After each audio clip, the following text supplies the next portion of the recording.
Mounika. Today I'm here.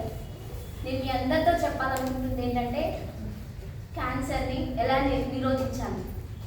మనకి ISKCON వాళ్ళకు golden opportunity వచ్చారని నేను ఫీల్ అవుతున్నా. ఎందుకంటే ఇప్పుడున్న జనరేషన్లో చాలా మందికి క్యాన్సర్ వచ్చి చాలా మంది చనిపోయి అట్లా చాలా మంది కుటుంబాలు సఫర్ అవుతూ ఉన్నాయి. సో మనం ఎలా నిర్వాహించాలి ఈ క్యాన్సర్ని, మనం ఎలా చెప్పగలగాలి అందరికీ. అసలు క్యాన్సర్ అంటే ఏంటి? ఫస్ట్ ఆఫ్ ఆల్ క్యాన్సర్ అంటే ఏంటంటే శరీరంలో సాధారణ కణాలు విభజన జరుగుతాయి కదా, అలా జరిగినప్పుడు ఎక్కువ శాతం విభజన జరిగి అక్కడున్న కణాలతోనే కాకుండా మన శరీరంలో ఉండే ప్రతి ఒక్క కణంతో అటాచ్మెంట్ అయిపోయి క్యాన్సర్ పెరిగిపోతుంది. క్యాన్సర్ వచ్చేసి చాలా 100+ టైప్స్ అని చాలా మంది చెప్పారు. అందులో వచ్చేసి brain cancer, breast cancer, stomach cancer, liver cancer, lung cancer, kidney, ఇలా చాలా ఉన్నాయన్నమాట.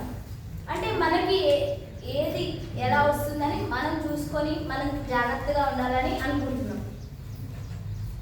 అండ్ మెయిల్స్లో ఉంటుంది, ఫీమేల్స్లో ఉంటుంది. క్యాన్సర్ వచ్చేసి మెయిల్స్లో అయితేనేమో more than stomach cancer, lung cancers అలా. ఎందుకంటే వాళ్ళు స్మోకింగ్ చేస్తారు, డ్రింకింగ్ చేస్తారు, మద్యపానం, ధూమపానం ఆరోగ్యానికి హానికరం. మనం చూస్తున్నా సరే చాలా మంది చేస్తూనే ఉంటారు. ఎందుకంటే వాళ్ళ ఫ్యామిలీస్ సఫర్ అవుతారని వాళ్ళకి తెలియదు కదా క్యాన్సర్ వచ్చాక, అందుకని.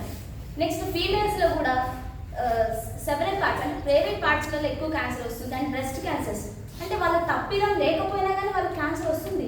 ఎందుకంటే తప్పనిసరి పరిస్థితులు అంట అలా తయారవుతుంది మన జనరేషన్. సో అందరు జాగ్రత్తగా ఉండాలి. క్యాన్సర్ని ఖచ్చితంగా అందరు నిరోధించాలి.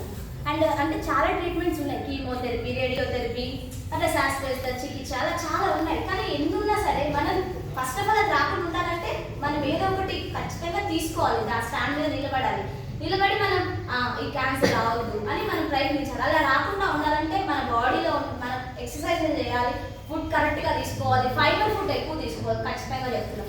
ఎందుకంటే ఫైబర్ ఫుడ్ మనం ఎక్కువ డైజెస్ట్ అవుతుంది, త్వరగా డైజెస్ట్ అవుతుంది, హెల్దీ ఫుడ్ అనమాట. సో ఫైబర్ ఫుడ్ ఎక్కువ తీసుకోవడం వల్ల అన్ని బెనిఫిట్స్ ఉన్నాయి. బ్లడ్ లెవెల్స్ కూడా కరెక్ట్గా ఉంటాయి, షుగర్ లెవెల్స్ ఉండవు. చాలా మందికి షుగర్ లెవెల్స్ ఎక్కువైపోయి షుగర్ వచ్చింది, దానివల్ల క్యాన్సర్ వచ్చింది అలా చెప్పుకుంటూ ఉంటారు. అలా అవ్వద్దు. ఎందుకంటే ముందు మనం తీసుకోవాలి. మనం ప్రికాషన్స్ తీసుకున్న తర్వాత ఎవరికైనా చెప్పడానికి మనకి అవైలబుల్ ఉంటుంది.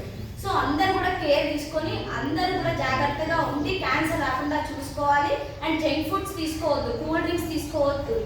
అండ్ ఇంకా అలాగా డీప్ ఫ్రై చేసిన ఫుడ్స్ అస్సలు తీసుకోవద్దు. మన ఇంట్లోనే కావాలంటే మన ఇంట్లోనే ప్రిపేర్ చేసుకొని మనం తినొచ్చు. ఎక్కువ ఆయిల్ ఒక్కసారి బాయిల్ చేసిన తర్వాత మళ్ళీ ఆయిల్ బాయిల్ చేయవద్దు.